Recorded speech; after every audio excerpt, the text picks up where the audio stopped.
This is Food Talk for Health, because you really are what you eat.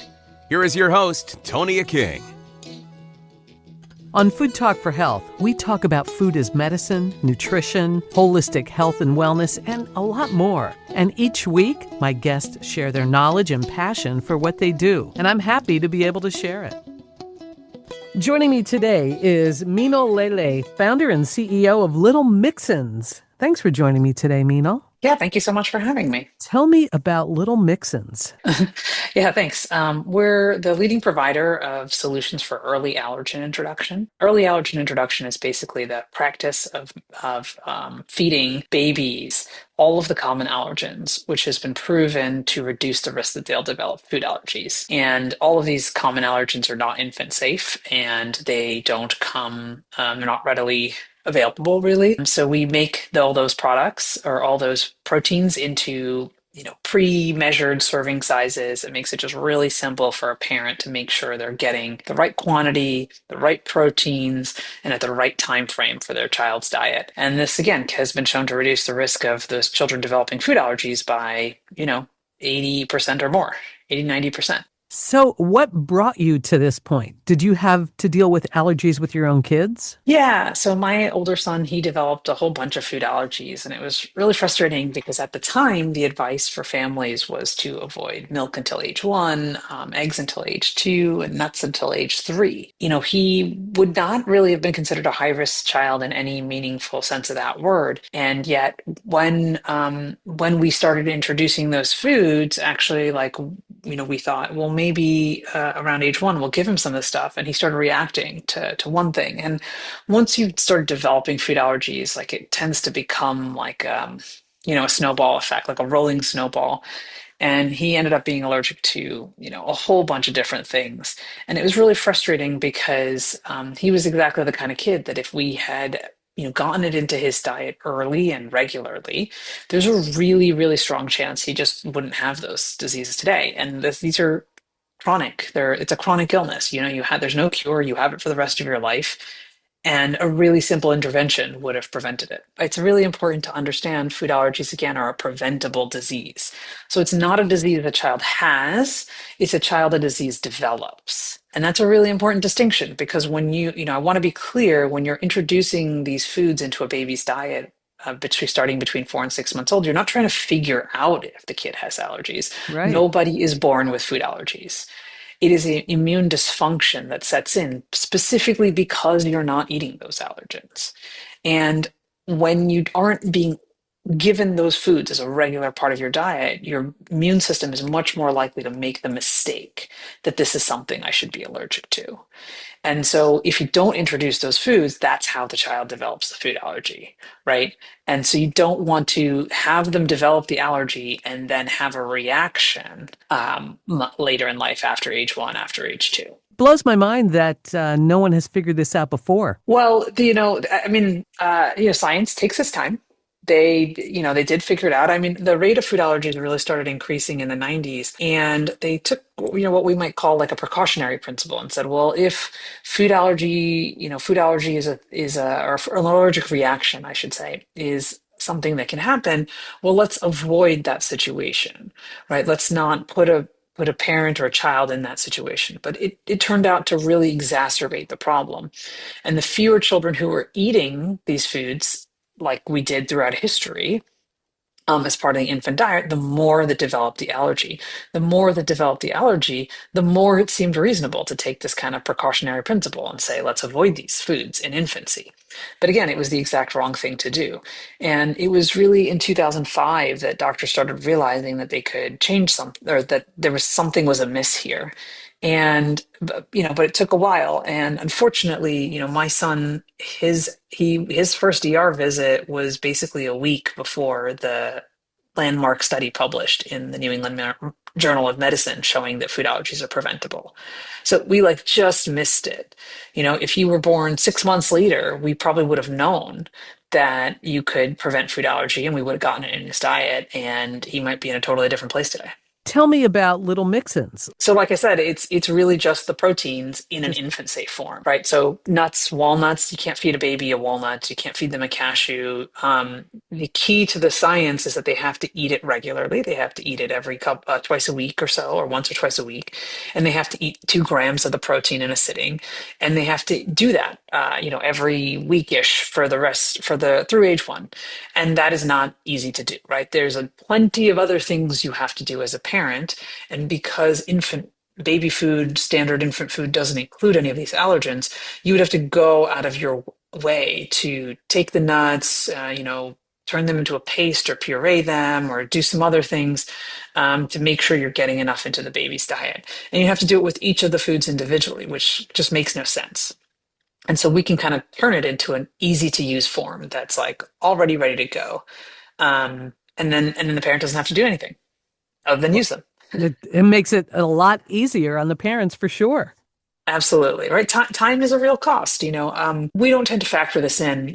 I was saying to someone the other day is that unfortunately, when we go to a restaurant, we often think, "Wow, this dish is so expensive," because we're really comparing to what we think of the price of the ingredients. But what you're paying for is that somebody prepared it for you, did all the thinking, did all the work, and simplified it for you, right? And and that is that convenience that it changes. Will I eat will I eat well? Will I do this? That's the key piece, because I think that when things aren't that thought out for us, it makes it just impossible to do. And the truth is that when your baby is 6 months old, you are so tired and you're Right. so busy with all these other things that this becomes just yet another issue you try and avoid, well, until it's too late and now there's no going back.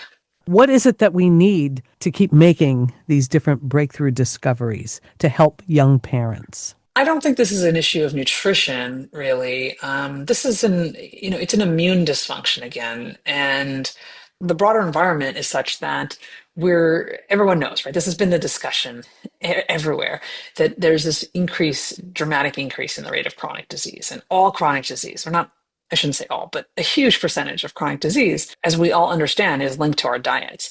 But I think that there has been a really underappreciation of what nutrition is and what does it mean. And I think that we've generally linked nutrition to caloric value, right? And if you look at the USDA, the WIC program, any of these things, what they really think about is caloric content. Like, are you getting enough calories to survive? But it doesn't really speak to the quality of the food or the types of food or the components of the food or what the food is doing. And that's really important, because when you're eating a leafy green vegetable, yes, you're getting the fiber, you're eating a vegetable, but the part of the vegetables that are important are not just to think of it in terms of like carbs and calories, but it's the fiber itself, the water in it and the fiber itself that feeds our microbiome. And that microbiome is such a huge part of our immune system. So I think, when we talk about nutrition science, that's the other piece of it. We tend to think about the food as it affects human cells, but we know that a big function of what we eat is that it feeds our microbiome. And our microbiome does a lot of the processing of the foods. It controls our immune system to a large extent.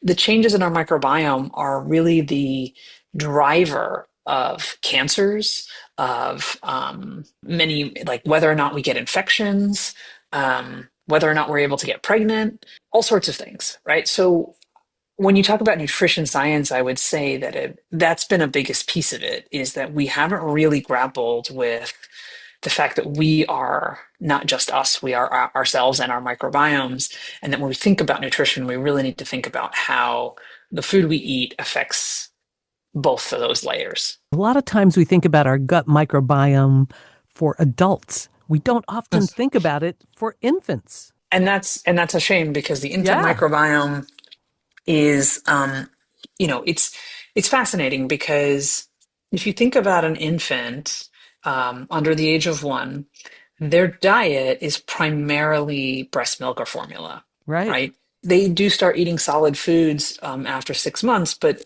there's an adage, food is for fun until age 1. right. And the nutrition, like vitamins and minerals and things that they really need are coming from the breast milk or formula, right? And yet, there's a huge diversity in healthy and unhealthy infant gut microbiome. So, so really thinking about what's causing that.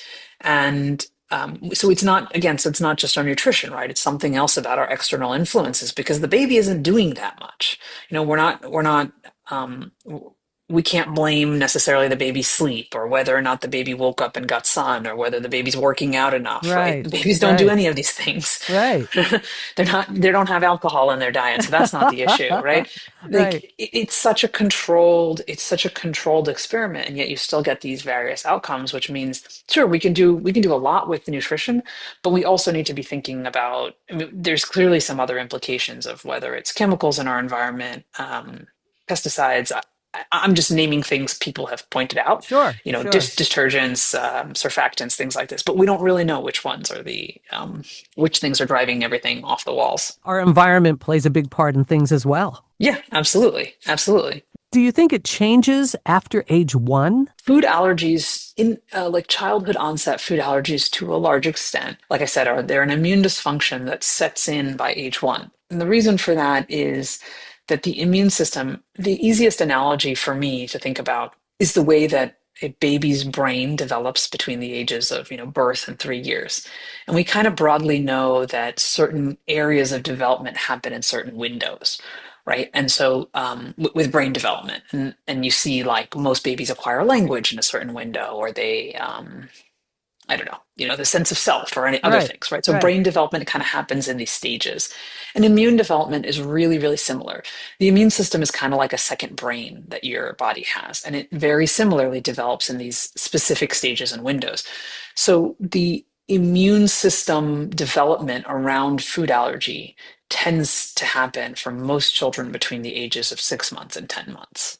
Now, of course, some can be earlier, some can be later, but Sure. broadly speaking, 6 to 10 months, that's the window.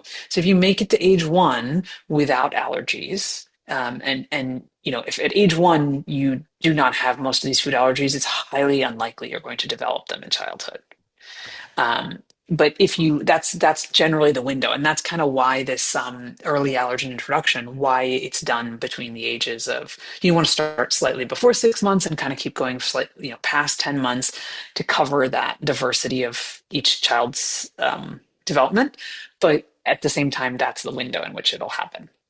It's interesting because I think also kids, maybe after age 1, once they really start, eating soft food and whatnot, their palates change. They might like green peas, at one point and then hate it. Yeah, absolutely. Absolutely. There's a lot of stages and changes that happen with children, but this immune system one is like pretty concretely, a lot of the allergic diseases are very tied to changes specifically in infancy. Shown that being in daycare is very protective against food allergies. Really? Um, yeah, so having an immune system that's more challenged, so having dogs in your house, not cats, but dogs, because dogs are dirty and they bring in a lot of outside dirt. Engaging with other children, which is more normal, right? Like humans throughout history were rarely raised in isolation with their own Right, families. right. The norm is for babies to be around babies from all other families and children from other families. So actually, yeah, so being in preschool, or not preschools, but daycares is actually protective against the risk of development of allergic diseases broadly. So not just food allergy, but asthma, eczema. Where can we find out more information about Little Mixins? So on lilmixins.com, so www.lilmixins.com, and on the website and online, there's a book I wrote couple years ago called The Baby and the Biome that really tries to delve into all the science. So all these things there's a lot about our immune system and the development of allergic disease that's pretty counterintuitive. And the book goes through sort of the sum of the science that through that point, and an understanding of why we are developing the diseases we are and what parents can do about it. You have an interesting background. You also have a therapeutics company. Tell me a little bit about Yes. what else you do. Lil Mixins is a brand within our broader company called Hanimune Therapeutics. And the company is really broadly speaking around the space of food allergy and wanting to help patients, people with food allergy or people preventing food allergy with access to the proteins in the forms that they need.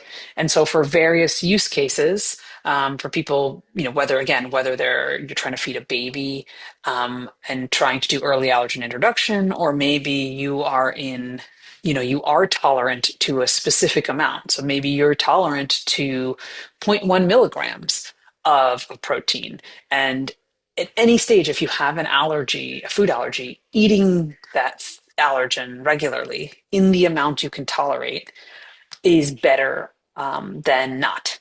Avoidance always tends to make the allergies worse over time. And so for patients, but maybe their tolerance level is only, like I said, zero point 0.1 milligrams. And if they can get that in their diet regularly, it dramatically reduces their risk of severe anaphylaxis. And so what we do is also make it possible for patients to get that if that's what they can tolerate and that's what they and their doctor think is the right thing for them to be doing. The research is fascinating, I think. Yeah, it's changed a lot in the last in the last 10 years.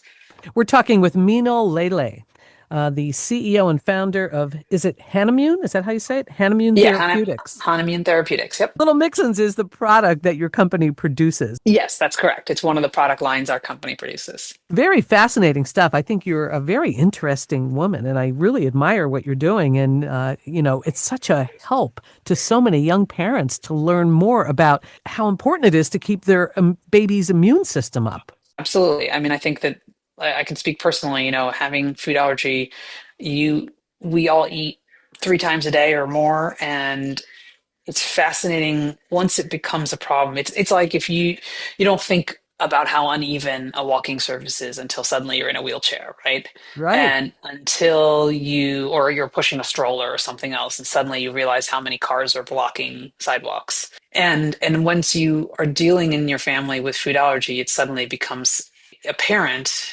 how integrated food is into everything we do. The number of jobs you can't have.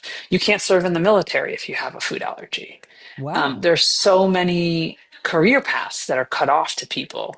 And, this is not something you would ever really think about, right? Otherwise. And so, the one piece I would leave is I know that there are a lot of doctors out there, a lot of parents who think, oh, but my family's not at risk of this. And, this isn't a big deal, but it's a huge deal once you have it. And to think that a really simple intervention for a 4-month time period that's just food added into a baby's diet could, prevent all of this. And that we aren't making sure today that every single parent has access to these proteins in infant safe forms, to me is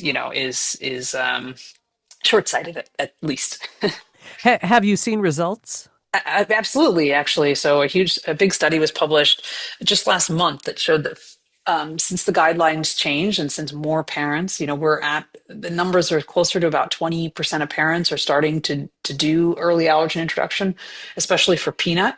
And the rates of peanut allergy were falling dramatically. They estimated that since the guidelines came out, about 66,000 children who would have developed peanut allergy didn't. And that's it, for the rest of their life, they're safe. See, that's right? amazing. I was going to ask you about peanuts because that seems to be the big thing. Yeah, peanut allergy is a really prevalent one, and it's kind of the boogeyman, especially in the United States. We eat a lot of peanut. I will say that having egg and milk allergy is really underappreciated, and I would argue significantly worse, because the number of foods that secretly have eggs and milk in them, especially milk. I think having milk allergy is really, really difficult. But yes, in any case, broadly, again, we want to prevent all of them because we don't want children to have these diseases. We're talking with Meenal LeLe, and I really appreciate you giving us some time today to discuss your research and your products, and tell me where we can go for more information. Yeah, again, all of this information is available at lilmixins.com. It's www.lilmixins.com. I'm covering the gamut of what people need to know about early allergen introduction and food allergies. Thank you so much, Meenal. I really appreciate your time today. Thank you. I appreciate you having me. You've been listening to Food Talk for Health with Tonya King. Thanks for joining us. Eat well to be well. Thanks for listening to Food Talk for Health today. We'd love your support. Subscribe if you can and write a review. Food Talk for Health is produced by Creative Voice and Media. Thanks for listening.